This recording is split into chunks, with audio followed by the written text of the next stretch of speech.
Hello friend, नमस्ते। स्वागत है मेरे चैनल में। आइए सुनते हैं बेटा विवाह गीत।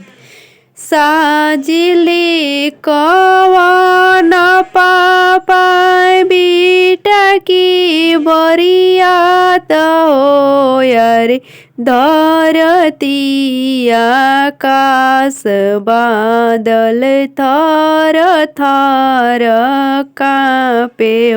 साजिले कवन चाचा बेटा की बरियात हो रे, धरती आकाश बादल थर थर कांपे हो रे, धरती आकाश बादल थर थर कांपे हो।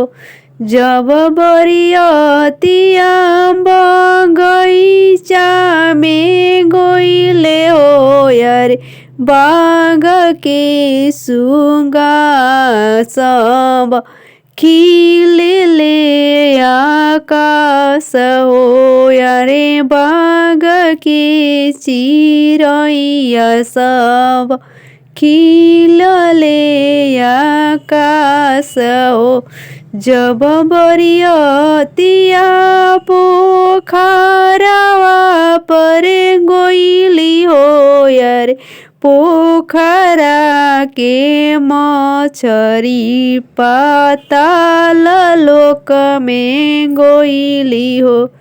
जब बरियतिया पोखरवा पर गोइली हो रे, पोखरा में के मछली पाताल लोक में गोइली हो रे, पोखरा में के मछली पाताल लोक में गोइली हो।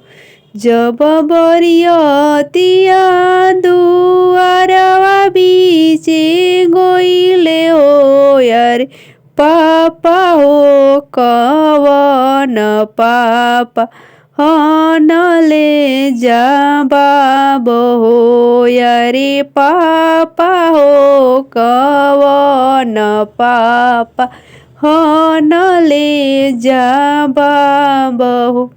जब बरियतिया दुआरवा बीचे गोइले हो रे, चाचा हो कवन चाचा हन ले जाबाब हो रे, चाचा हो कवन चाचा हन ले जाबाब हो। समधि हो कवन समधि हन ले जाबाब हो रे, समधि हो कवन समधि हन ले जाबाब हो। या समधि लूट मरौरा घरवा दुआर हो, किया समधि लूट मरौरा गैया से बछरुआ हो रे, किया समधि लूट मरौरा गैया से बछरुआ हो।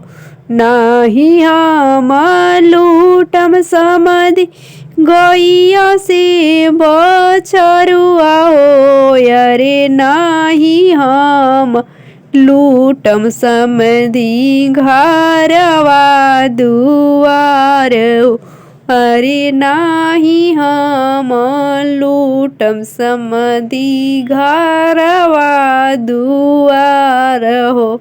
आड़वा में लूटम समधि समधि न्यायापन हो रे, कोहबर में लूटम समधि लक्ष्मीयापन